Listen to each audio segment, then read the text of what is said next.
গতকাল কলকাতাতে সাংবাদিক বন্ধুদের উপরে যে ধরনের আক্রমণ হয়েছে এই বিষয়ে সবাইকে জানানো প্রয়োজন বলে আমার মনে হয়েছে।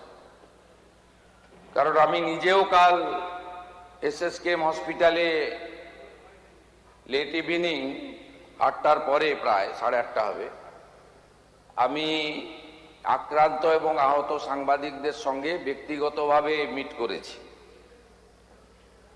আপনারা জানেন যে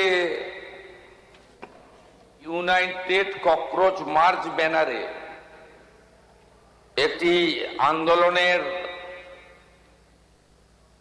ঘোষণা করা হয়েছিল। Cockroach party, self declare cockroach পার্টির সদস্য দেবদীপ্য গাঙ্গুলি বিভিন্ন বামপন্থী ও অতি বামপন্থী সংগঠনের পক্ষ থেকে আমাদের পুলিশকে নির্দেশ দেওয়া ছিল যে গণতান্ত্রিক দেশ, যে কেউ তার গণতান্ত্রিক মত এবং তার অধিকার তারা প্রতিষ্ঠিত করতে পারে, কিন্তু আইন শৃঙ্খলার অবনতি না ঘটিয়ে শান্তিপূর্ণভাবে।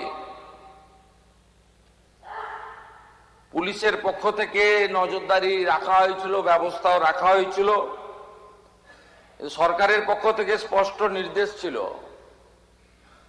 কোন রকম বল প্রয়োগ বা পুলিশের দিক থেকে কিছু করা যাবে না যতক্ষণ না পর্যন্ত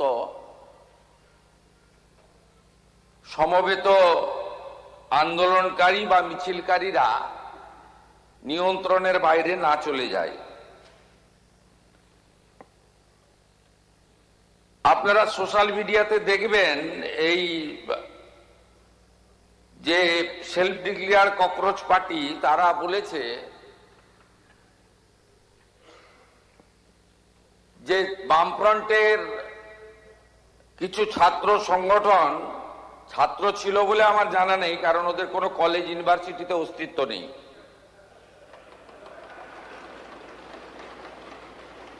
তারা এই কর্মসূচিতে ঢুকে পড়ে। এরা হলো এসএফআই, ডিওয়াইএসএ, এআইডিএসও, এআইএসএ, এআইএসএফ, এআইএসবি, পিএসইউ আর ইত্যাদি ইত্যাদি। এই মিছিল শান্তিপূর্ণভাবে এগোচ্ছিল। মিছিলে পুলিশের যা হিসাব ক্রাউড ছিল 9000, তার মধ্যে কলকাতা এবং পার্শ্ববর্তী এলাকা থেকে ভোটে হারারা পিছন থেকে খিদিরপুর, মেটিয়াবুরুজ, রাজাবাজার, পার্ক সার্কাস, আকরা ফটক, বেলগাছিয়া, রাজারহাট, নিউ টাউন, বাগুইহাটি এবং ইত্যাদি ইত্যাদি সাপ্লাই করেছেন। পুলিশ পুরোটাই সংযত ছিল, টিভি মিডিয়া সবাই দেখেছে। পরবর্তীকালে যখন ডোরিনা ক্রসিং এ আসে, প্রথমে জুতো এবং বোতল দিয়ে শুরু করে, তারপরে টার্গেট করে সাংবাদিকদের, কারণ অনেক চেষ্টা করার পরেও পুলিশ ওদের পাতা ফাঁদে পা দেয়নি। আমাদের নির্দেশও তাই ছিল। ওরা চেয়েছিল পুলিশ লাঠি চালাক, গ্যাস ফাটাক, বল প্রয়োগ করুক এবং তারপরে নাটকটা একটু জোরদার চলুক, সে সুযোগ পুলিশ দেয়নি। আমি কলকাতা পুলিশকে এবং যারা ডিউটি দিচ্ছিলেন তাদেরকে ধন্যবাদ জানাই।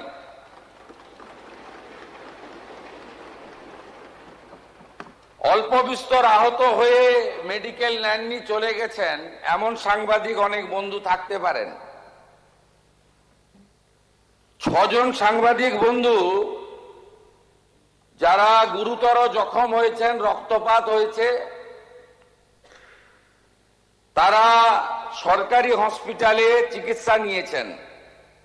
দীপঙ্কর দাশগুপ্ত, মাখন পাত্র, সুমন মহাপাত্র, রিক পুরকায়স্থ, শিলাদিত্য কর, কৃষ্ণেন্দু মজুমদার। ইতিমধ্যে সাংবাদিক বন্ধুদের কাছ থেকে আমরা লিখিত অভিযোগ পেয়েছি। মোট 6টি মামলা রুজু করা হয়েছে এবং এই মামলাগুলিতে এই বিধানসভা থেকে পাস হওয়া গুন্ডা দমন আইন যুক্ত করা হয়েছে।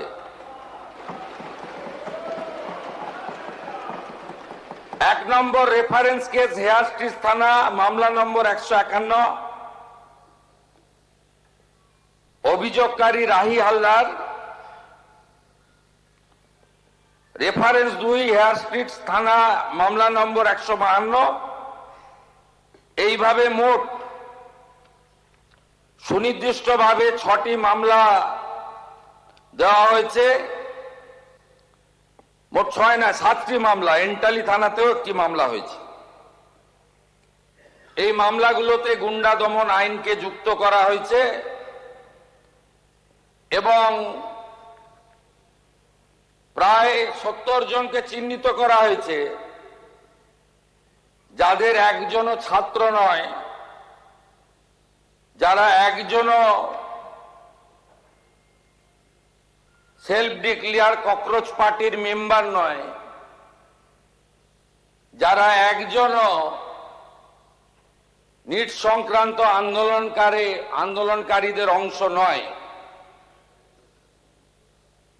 4 জন কুখ্যাত লোকের নাম আমি এখানে বলছি, যাদেরকে আমরা ছাড়বো না। আরো বাকিগুলোর নাম তো আমি এখানে বলে সময় নষ্ট করব না।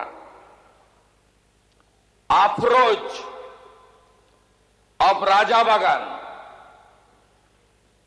Nahid of Khidirpur, Tanvir and Nizam of Iqbalpur, Rahul Jamal of Watgunge. এই 5টা গুন্ডার নাম আমি এখানে ঘোষণা করলাম। গুন্ডা দমন আইনে এমন ব্যবস্থা নেব যাতে একদিন নয়, এই গুন্ডাদের 3 পুরুষ মনে রাখে। এই জন্যই গুন্ডা দমন আইন এনেছিলাম, এই জন্যই গুন্ডা দমন আইন রাজ্যপাল মহোদয় পাস করেছে। এর প্রয়োজনীয়তাটা কতটা ছিল বাংলার মানুষ দেখেছে। আমি সমগ্র বিধানসভার পক্ষ থেকে সাংবাদিক বন্ধুদের উপরে শারীরিক আক্রমণের নিন্দা করছি। আমি আশা করব বিধানসভা আমার সঙ্গে একমত হবেন। আমাদের শাসক বেঞ্চের চিফ হুইপ অমলান ভাদুড়ি, তিনি আমাকে একটু আগেই বলছিলেন যে লাঞ্চের ঘোষণা হলে ভারতীয় জনতা পার্টির বিধায়করা বুকে কালো ব্যাজ লাগিয়ে সংবিধান প্রণেতা আম্বেদকরজির মূর্তির নিচে সাংবাদিকদের উপর আক্রমণের নিন্দা করে একটি কর্মসূচি নিয়েছেন এবং সংবিধানের 4র্থ স্তম্ভ মিডিয়ার কর্মীদের প্রতি সলিডারিটি জানানোর জন্য একটি ছোট্ট প্রয়াস নিয়েছেন। আমি তাকেও স্বাগত এবং ধন্যবাদ জানাচ্ছি। আপনার নেত্রীরাই তো বলেছে কাঁদানে টিয়ার গ্যাস নিয়ে পুলিশ দাঁড়িয়ে আছে, সবাই একটা করে জলের বোতল নিয়ে আসবেন। আমাদের কাছে তো সোশ্যাল মিডিয়া আছে। আপনারা তো কর্মসূচির আগেই বলেছেন জলের বোতল আনতে। সেই জলের বোতলগুলো হাজারে হাজারে কিভাবে ছুঁড়ছিলেন লোক দেখেছে।